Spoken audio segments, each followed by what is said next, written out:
Hello students, how are you all. I hope कि आप सभी बहुत अच्छे होंगे और आप सभी ने जो पिछला चैप्टर अच्छे से कंप्लीट कर लिया होगा। So now let's move into the chapter number 5 and the chapter name is our environment. तो इस चैप्टर में हम हमारे एनवायरनमेंट के बारे में जानेंगे। Before starting the chapter, as you can see, learning objectives are given. After completing this chapter, we should be able to understand the term environment and its component. हम समझेंगे environment के बारे में, उसके components के बारे में. Next thing, to realize the relationship between biotic and abiotic components. हम realize करेंगे the relationship between biotic and abiotic components. Next thing, to know about the knowledge of natural resources and the importance of conserving it. हम जानेंगे knowledge about the natural resources और उनका कैसे हम उन्हें बचा सकते हैं, ये भी हम जानेंगे. Next thing, to recognise the various kinds of pollution and its causes. हम वेरियस काइंड ऑफ पोल्यूशन के बारे में जानेंगे, उसके कॉजेज के बारे में जानेंगे. Next thing, to appreciate the need for being eco-friendly and help in the protection of the environment. हम appreciate करेंगे the need of being eco-friendly and help करेंगे in the protection and कैसे ये मदद करता है हमें in the protection of the environment, like कैसे हम मदद कर सकते हैं, कैसे हम environment की protection कर सकते हैं, ये हम जानेंगे.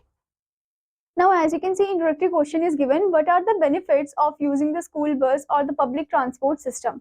क्या बेनिफिट है कि हम जब स्कूल बस को यूज करते हैं, अभी कोई भी पब्लिक ट्रांसपोर्ट सिस्टम को हम जब यूज करते हैं, तो इससे क्या होता है, इससे जो एयर पोल्यूशन है वो कम हो जाता है. ठीक है, और रोड में इतनी ज्यादा गाड़ियां भी नहीं होती है अगर हम पब्लिक ट्रांसपोर्ट सिस्टम को यूज करते हैं तो. Okay, now let's start the chapter. Our environment consists of living and non-living things like air, water, land, plants and animals. हमारी जो environment है वो consist करती है living और non-living things से. ठीक है, जैसे कि जिसमें कौन कौन है, जिसमें हवा है, पानी है, land है, plants है और animals है. These interact with each other. ये सभी एक दूसरे के साथ interact करते हैं. Plants use energy from the sun to grow. Plants जो है वो energy use करते हैं sun से ताकि वो grow कर सके. Okay, plants provide food for the animals. Plants जो है वो फूड प्रोवाइड करते हैं एनिमल्स के लिए. Animals and plants obtain the things they need from there surroundings. Animals और प्लांट्स जो है वो चीजों को ऑब्टेन करते हैं अपने सराउंडिंग से, अपने सराउंडिंग एरिया से. Okay, now as you can see, आपको एक क्वेश्चन दिया है. Look at the pictures and write which type of pollution spread through this activity. आपको बताना है पिक्चर्स को ध्यान से देखते हुए कौन सा टाइप ऑफ पोल्यूशन यहाँ पर स्प्रेड हो रहा है. Okay, so as you can see, यहाँ पर हमारा कौन सा प्रोड्यूस हो रहा है, that is the air pollution. क्योंकि आप देख सकते हो स्मोक निकल रही है गाड़ियों से, तो स्मोक क्या कर रही है, हवा को पोल्यूट कर रही है. ऐसे ही स्मोक आप इंडस्ट्री से निकलते हुए देख रहे हो. ठीक है, तो जो स्मोक इंडस्ट्री से निकल रही है वो भी क्या कर रही है, हवा को पोल्यूट कर रही है. Okay, that is the air pollution. Now let's move into the next topic, that is environment. The surroundings that affect the life of plants and animals is called the environment. मतलब वो surrounding जो affect करती है life of plant और animal को, उसको हम बोलते हैं environment. Okay, environment consists of the living factors. ये consist करती है the living factors जैसे कि plants, animals, including human beings, that constitute the abiotic component and the non-living factors like soil, water, light, air etcetera constituting the abiotic factor.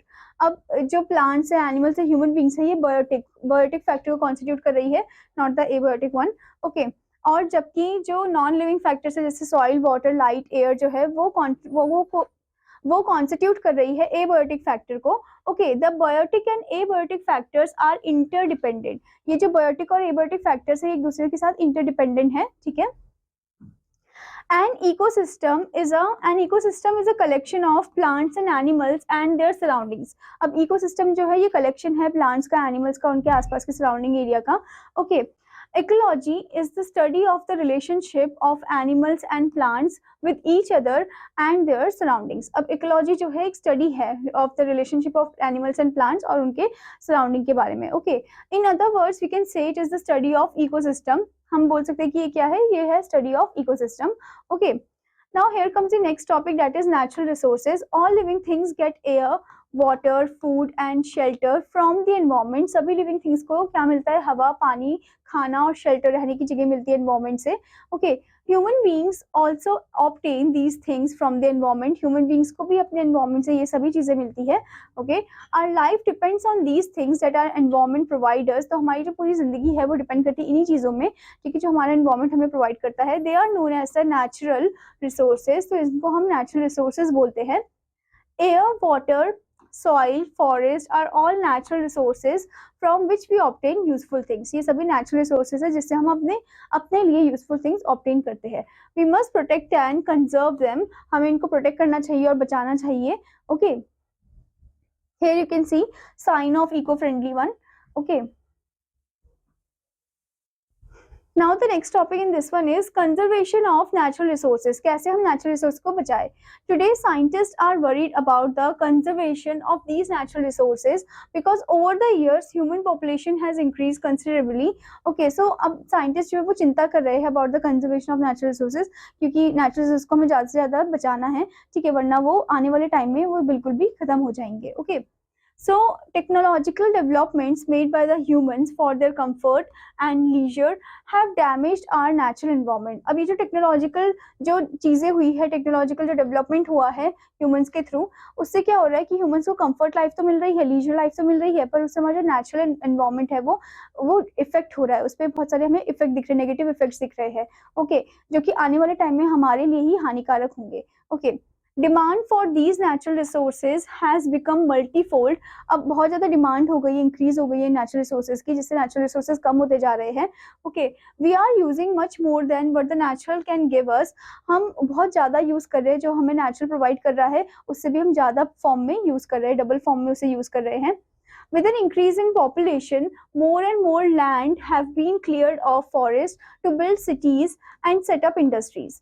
अब इतनी ज़्यादा population increase हो रही है, तो जिससे कि क्या हो रहा है, मोर और मोर लैंड जो है उसको बनाया जा रहा है, जैसे कि फॉरेस्ट को क्लियर किया जा रहा है ताकि सिटी एरिया बनाया जा सके या फिर इंडस्ट्रीज को सेटअप किया जा सके. Need for fuel such as petroleum, coal, natural gas also has increased, which is leading to digging up of more and more minerals from the earth. अब इससे क्या हो रहा है कि फ्यूल की जरूरत हो रही है, वो इंक्रीज हो रहा है, ठीक है, जैसे कि पेट्रोलियम, कोल, नेचुरल गैस, ठीक है, ये इंक्रीज हो गया है, जिससे हम ज़्यादा से ज़्यादा लैंड को डिग कर रहे हैं, ठीक है, और मिनरल्स को भी हम निकाल रहे हैं अर्थ से. Okay. Thus we see that an increase in population, excessive use of natural resources and related human activities is leading to the damage of ecosystem. तो ये सभी जो चीज़ें हैं जिसमें जैसे पॉपुलेशन इंक्रीज होना और नेचुरल रिसोर्सेज को बहुत ज़्यादा यूज़ करना, तो इससे क्या हो रहा है, इससे हम डैमेज कर रहे हैं अपने इकोसिस्टम को. Human activities have also led to the release of harmful and toxic substances into the environment, thereby polluting it. Okay, तो ह्यूमन एक्टिविटीज़ की वजह से क्या हो रहा है, कुछ हार्मफुल और टॉक्सिक सब्सटेंसेज हैं जो कि हमारे एनवायरनमेंट में रिलीज हो रहे हैं, जिससे हमारा एनवायरनमेंट पोल्यूट हो रहा है. Okay, now let's know about pollution. We are familiar with the problem of pollution. हम सब familiar है with the problem of pollution से. It has been growing since 200 years, but over the last 50 years it is only accelerating. ठीक है, ये grow हो रही है about 200 years, but अभी last 50 years में ये बहुत ज़्यादा accelerate हो रही है, बहुत जल्दी से बढ़ रही है, ठीक है. It is a dirtying of the earth environment with things that will damage the ecosystem and thereby interfere with human health and quality of life. तो ये क्या कर रही है, ये और भी ज़्यादा खराब कर रही है अर्थ के एनवायरनमेंट को, डैमेज कर रही है हमारे इकोसिस्टम को, एंड ये इंटरफेयर कर रही है about the human health and the quality of life. Okay, now let's know about types of pollution. First one is air pollution. Air pollution is a major problem that affects the health of human beings and all living things. Air pollution सबसे ज़्यादा major problem है, main problem है, जो human beings की health को affect कर रहा है, ठीक है, और other living things को भी. It is caused by harmful gases like carbon dioxide, carbon monoxide, sulfur dioxide, ammonia, etc. ये किसकी वजह से हो रहा है, कुछ हार्मफुल गैसेस होती हैं, ठीक है, जैसे कि carbon dioxide, carbon monoxide, sulphur dioxide, ammonia, ठीक है, जो कि जब हम उसे इनहेल कर लेते हैं तो हमारी हेल्थ के लिए भी ये खराब है. Okay, These harmful gases are released from the exhaust of automobiles, factories, volcanic eruptions. ठीक है, तो ये कैसे रिलीज होते हैं, जैसे कि ऑटोमोबाइल, फैक्ट्रीज या फिर वॉल्केनिक इरप्शन. अब वॉल्केनिक इरप्शन तो नेचुरल चीज़ है, वो मैनमेड नहीं है. Okay, smoke from domestic fires, forest fires also pollute the air. अब जो स्मोक आती है डोमेस्टिक फायर से, या ह्यूमन जो फायर लगा देते हैं, ठीक है, जंगल में, उससे, या फिर फॉरेस्ट फायर जो नेचुरल होता है, तो उनसे भी हमारा जो एनवायरनमेंट है वो पोल्यूट होता है, एयर पोल्यूशन कॉज होता है. ओके, आप जैसे कि इस फिगर में भी देख सकते हो एयर पोल्यूशन, ये कैसे इंडस्ट्री जो है उससे धुआं निकल रहा है और एयर को वो पोल्यूट कर रहे हैं. Okay, now next type of pollution is water pollution. Water pollution is the introduction of pollutants into fresh or ocean water that degrades the quality of the water and affects the organisms living in it. अब water pollution जो है एक introduction है pollutants का. Pollutants जो है वो introduce होते हैं फ्रेश और ओशन वाटर में, जो उनकी क्वालिटी को और भी ज़्यादा खराब कर देता है, पानी की क्वालिटी को खराब कर देता है, और वहाँ पर जो रह रहे होते हैं एक्वेटिक एनिमल्स, उनकी ज़िंदगी भी जो है उससे इफेक्ट हो जाती है. Okay, water is polluted by. Water किन किन तरीके से पोल्यूट होता है, जैसे कि सबसे पहले industrial effluents. Water discharged from the industries after being used in production process contain harmful chemicals which are released into the water bodies. अब वाटर जो कि डायरेक्टली डिस्चार्ज कर रही है एक इंडस्ट्री, ठीक है, पानी की तरफ यानी कि एक रिवर की तरफ, सी के तरफ, तो उससे क्या होता है, जो भी उसकी जो केमिकल चीजें हैं, हार्मफुल चीजें हैं, वो भी सीधे पानी में जा रहे हैं और पानी को वो कंटेमिनेट कर रहे हैं. Okay, next thing is mining and agriculture waste.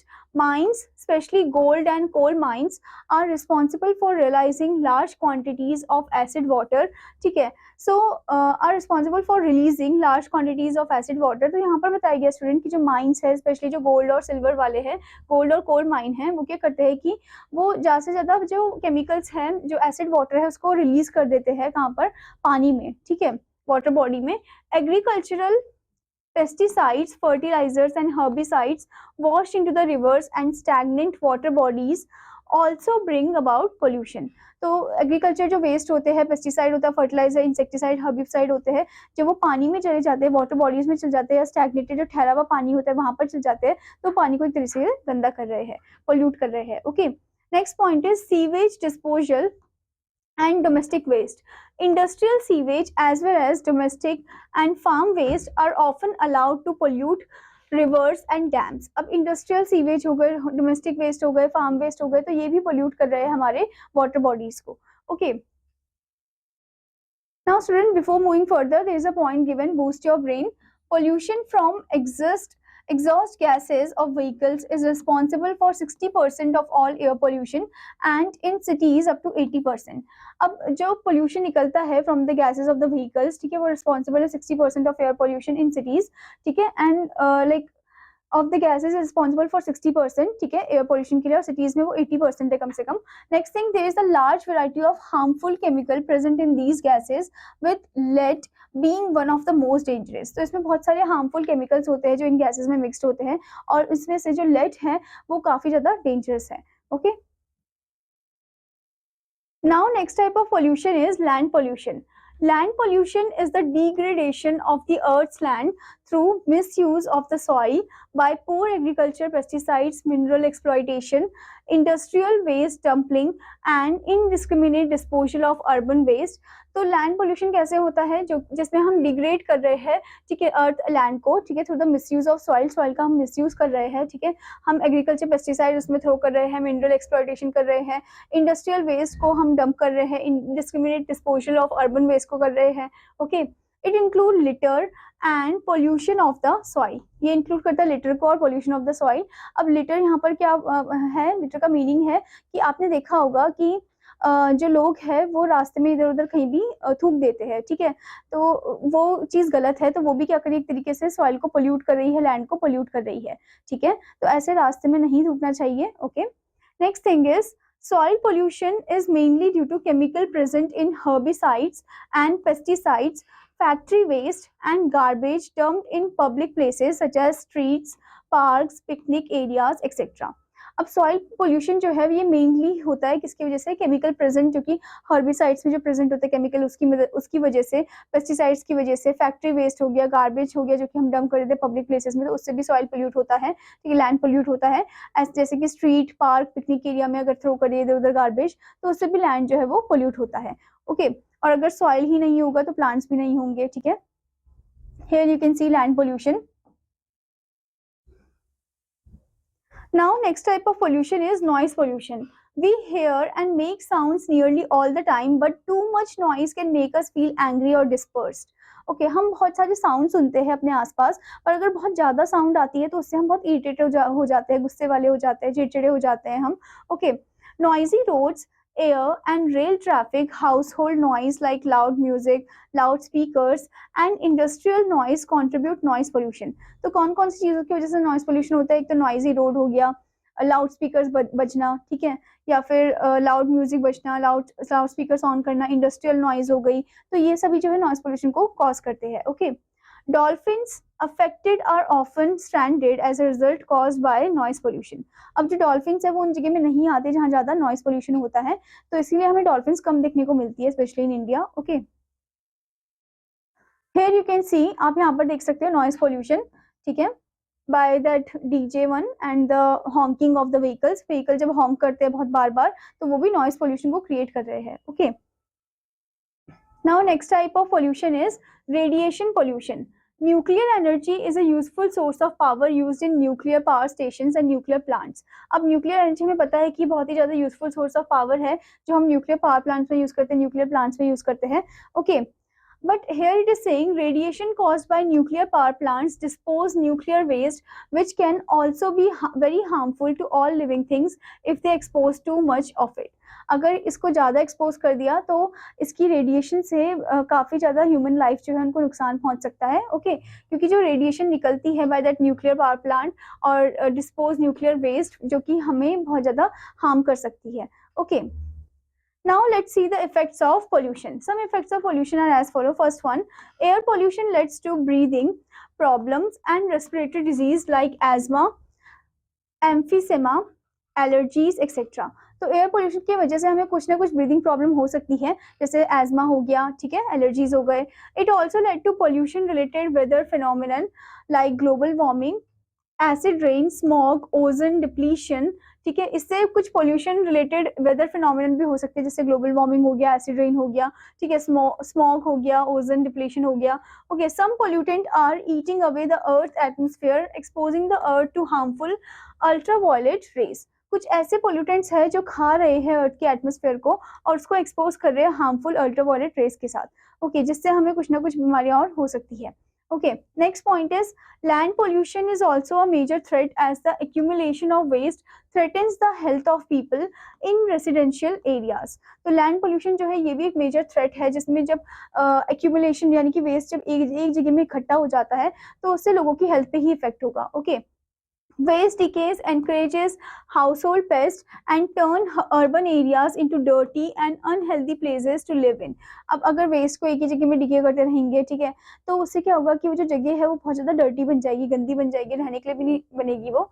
Toxic substances affect organism in the food web and indirectly find their way into the human body, causing health problem. अब जो टॉक्सिक सब्सटेंसेस है जो कि organism जो हमें हमारी health को effect करते हैं वो हमारी बॉडी में आ सकते हैं इजीली, ठीक है, और हम कभी भी बीमार भी पड़ सकते हैं। Soil can become infertile and unsuitable for plants. फिर इससे क्या होगा, लैंड पोल्यूशन अगर होगा तो उससे सॉइल जो है वो सूटेबल नहीं हो पाएंगे कि वो प्लांट्स को ग्रो कर सके, ठीक है। Lots of land each year becomes unusable for humans or animals. अब ज़्यादातर जो लैंड है वो क्या होते जा रही है, वो यूजफुल नहीं होते जा रही है, ठीक है, यानी कि हम उसे यूज़ नहीं कर सकते हैं प्लांट्स ग्रो करने के लिए, क्रॉप्स ग्रो करने के लिए, एनिमल्स और ह्यूमंस भी उसे यूज़ नहीं कर सकते हैं, ठीक है। Noise pollution can lead to nervous disorders, high blood pressure, stress, and sleep disturbance. This is sleep, student. Sleep disturbance and deafness.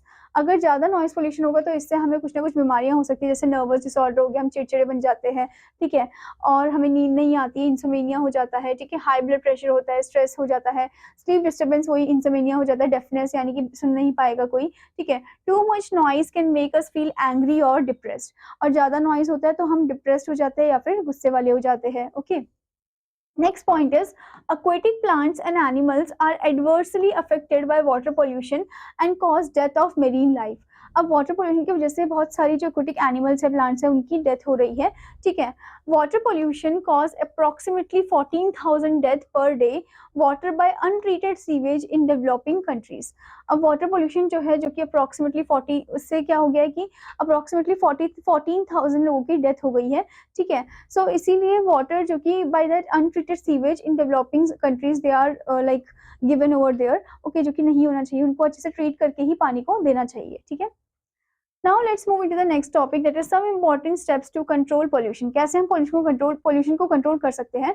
The world is becoming aware of the need for protecting the environment. More and more people are becoming concerned about the pollutants that come from human activity, and there are a number of ways they can take action and get involved. Here are some ways we can.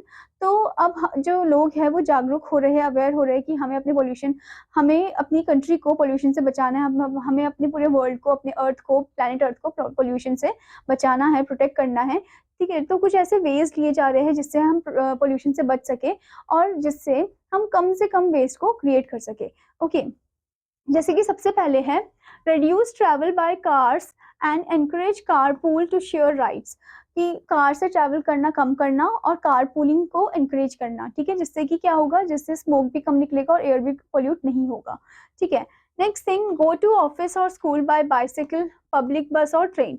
Office और school जाओ किसके through, bicycle के through, public bus या फिर train की मदद से, ठीक है। Next thing, walk to work और school if the distance is not too much, अगर डिस्टेंस इतना ज़्यादा नहीं है तो पैदल चल के ही स्कूल जाओ या फिर अपने वर्क प्लेस में जाओ। Okay, next thing is use only as much electricity as you need, उतना ही इलेक्ट्रिसिटी को यूज करो जितनी तुम्हें रिक्वायरमेंट है। Okay, this will reduce the amount of air pollution produce by power plants, इससे जो अमाउंट ऑफ एयर पोल्यूशन है वो कम हो जाएगा, जो कि प्रोड्यूस करता है कौन, power plants. Okay, next thing, have home and car air conditioner checked for leaks, ठीक है, आपको चेक करना है कि जो एयर कंडीशनर है, ठीक है, चाहे वो घर में हो या कार में हो, लीक तो नहीं कर रहा है, ये आपको चेक करना है। Next thing, grow more plants in your house that will absorb certain air pollutants and improve the environment and absorb carbon dioxide. आपको ज़्यादा से ज़्यादा प्लांट को ग्रो करना चाहिए अपने घर में, जो कि ऑब्जर्व कर सके सर्टेन एयर पोल्यूटेंट्स को और इम्प्रूव कर सके हमारे एनवायरमेंट को, ठीक है, और ऑब्जर्व कर सके कार्बन डाइऑक्साइड को, ठीक है। Next thing is converting biodegradable waste into useful manure for the plants, जो बायोडिग्रेडेबल वेस्ट है उसको कन्वर्ट करना यूजफुल मैन्योर में, खाद में, प्लांट्स की ग्रोथ के लिए। Recycling and reusing non biodegradable waste material such as metals, glass, plastic and paper, recycle करना और यूज करना नॉन बायोडिग्रेडेबल वेस्ट को, जैसे कि मेटल्स हो गए, ग्लास हो गए, प्लास्टिक और पेपर हो गए। नॉन बायोडिग्रेडेबल मतलब जिसको हम रिसाइकिल कर सकते हैं, ठीक है, जो इजीली डिकम्पोज नहीं हो पाता है, जो इजीली डिकम्पोज हो जाता है वो होता है बायोडिग्रेडेबल वेस्ट, ओके, जिसको हम इजीली यूज कर सकते हैं as a manure form. Okay, now student, as we have read this chapter, let's move into the summing up point. First point is our environment consists of living and non-living things. Next point, the surroundings that affect the life of plants and animals is called the environment. Next one, an ecosystem is a collection of plants and animals and the surroundings. Next one, all living things get air, water, food and shelter from the environment. Next one, air pollution is a major problem that affects the health of human beings and all living things. Next one, water pollution is the introduction of pollutants into fresh or ocean water that degrades the quality of the water. Next one, noisy roads, air and rail traffic, household noise like loud music, loudspeakers and industrial noise contribute to the noise pollution. I hope student that you understood this chapter. आपका homework है कि आपको इस chapter को अच्छे से read करना है, एक्सरसाइजेस भी अच्छे से कंप्लीट करनी है। Now I will meet you in another class, and then students take care. Bye bye.